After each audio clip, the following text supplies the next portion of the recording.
Pernah mengalami sakit mah atau sakit perut, ingin segera meredakannya dengan minum obat, atau bahkan Anda pernah mengalami radang tenggorokan sehingga batuk-batuk dan tidak bisa beristirahat dengan nyaman. Solusinya minum obat untuk meredakan peradangan tersebut. Pertanyaannya, berapa lama waktu yang dibutuhkan obat untuk bekerja meredakan sakit yang Anda derita? Yap, pada video kali ini kita akan mengulas sebuah alat laboratorium bernama Dissolution Tester. Betul, Dissolution Tester. Sebelum dimulai pembahasannya, kita tonton dulu bumpernya, pastikan ditonton sampai selesai sebagai bentuk apresiasi Anda untuk konten kreator kita.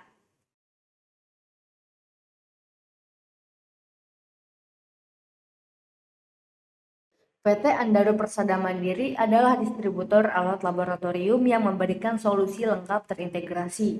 Hubungi Andaro sekarang untuk kebutuhan lab Anda. Subscribe channel ini jika membutuhkan informasi update seputar alat laboratorium.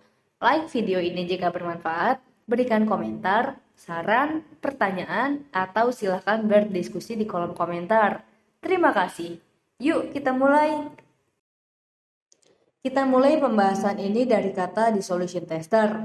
Yap, betul. Alat dengan fungsi melarutkan suatu zat atau senyawa aktif dalam sediaan obat. Jika Anda pernah masuk ke laboratorium farmasi, mungkin Anda pernah melihat sekilas bentuk alat ini, karena memang termasuk kategori alat laboratorium farmasetika. Lalu, bagaimana jika ada pertanyaan dasar dari pemula tentang apa itu dissolution tester? Maka kalimat yang paling tepat untuk menjelaskan hal tersebut adalah dissolution tester merupakan alat laboratorium yang digunakan untuk mengamati proses melarutnya suatu zat atau senyawa aktif dalam sediaan obat. Titik. Ya, walaupun pada kenyataannya dalam proses pengamatan ini membutuhkan alat HPLC, spektrofotometer UV vis, atau mungkin yang lainnya disesuaikan dengan petunjuk dari farmakope. Lanjut ke bentuk dan mekanisme kerja alat dissolution tester. Kalau sedari tadi kita disuguhkan dengan gambar dissolution tester dengan ukuran yang kecil-kecil, mungkin jadi tidak jelas ya bentuknya seperti apa. Yuk kita zoom supaya makin jelas. Nah, kalau kayak gini udah cukup jelas kan? Gambar alat dissolution tester yang kali ini kita pakai untuk penjelasan dari brand Coplay ya teman-teman. Ya kondisinya kebetulan aja, walau sebenarnya ada alat dissolution tester dari brand Biobase atau mungkin brand lainnya. Beberapa kelebihan dissolution tester dari brand Coplay diantaranya banyak digunakan sehingga tertulis pada berbagai jurnal internasional.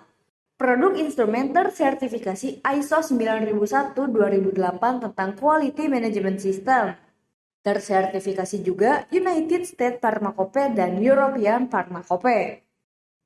Nah, setelah tahu bentuknya dengan jelas, ada bagian-bagian umum yang perlu kamu ketahui dan mekanisme kerja alat ini.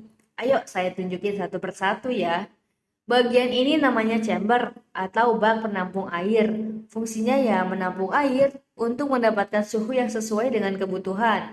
Pada beberapa momen, sering disebut water bath. Ya, karena fungsinya sama seperti water bath. By the way, sorry ya, saya pakai istilah yang lebih mudah dipahami. Bagian kedua ini namanya vessel. Bentuknya seperti gelas dengan bagian bawah yang membulat untuk menghindari adanya sudut dan pemerataan penyerapan panas dari bak penampung atau chamber.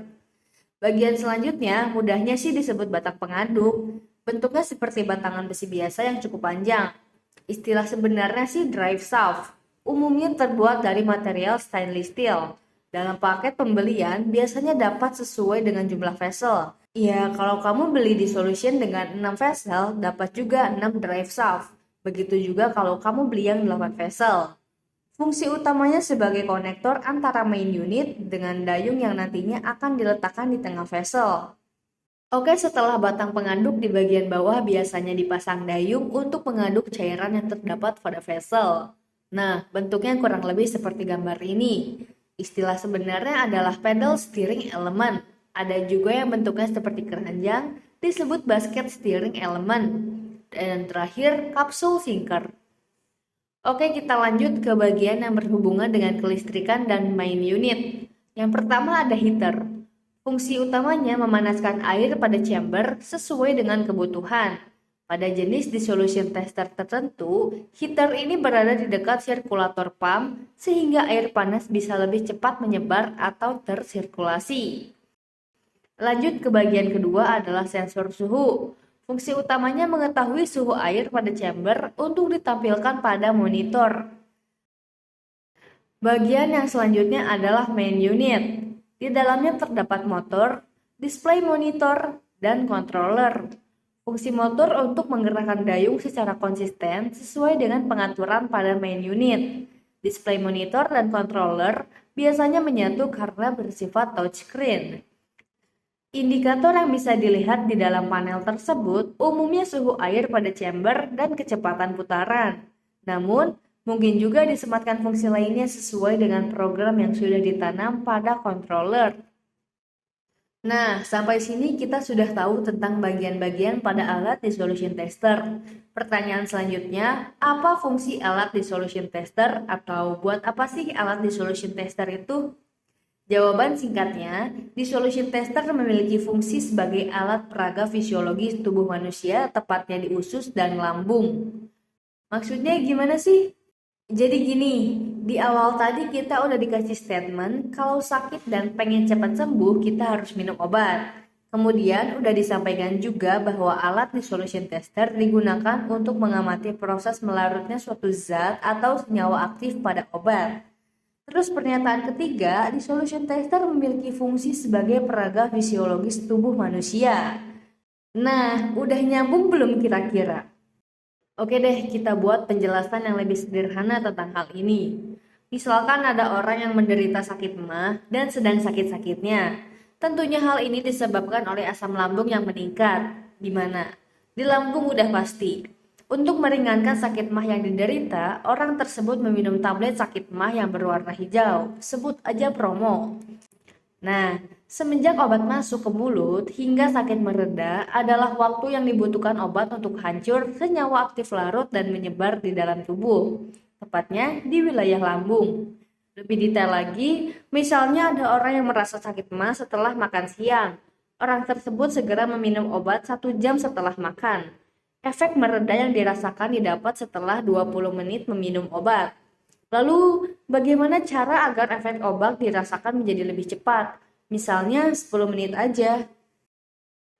Disinilah tugasnya para peneliti menemukan zat baru yang bisa menetralisir asam lambung dengan cepat atau membuat formula agar obat lebih cepat diserap tubuh.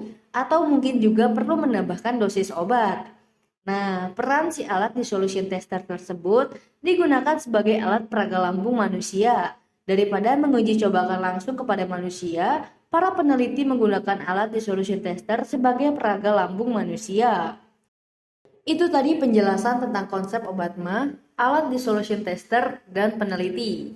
Nah, kalau kita geser topik pembahasannya sedikit ke wilayah anak-anak farmasi gimana?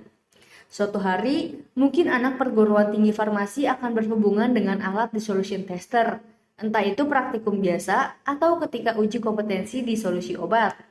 Sedikit cerita tentang uji disolusi obat, selain kemampuan menggunakan alat dissolution tester, ternyata ada banyak juga poin yang dinilai. Mulai dari pengumpulan data hingga sikap dan perilaku profesional para laboran. Berbicara detail mengenai uji kompetensi disolusi obat, kita ambil contoh tentang tablet amoksilin.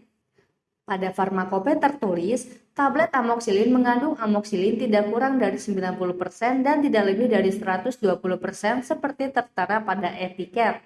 Menggunakan media disolusi 900 ml air Aquades, alat disolusi tipe 2, kecepatan putaran 75 rpm dan waktu 30 menit.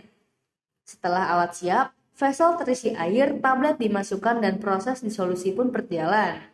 Lakukan proses pengambilan sampel air pada vessel sesuai prosedur yang telah ditetapkan.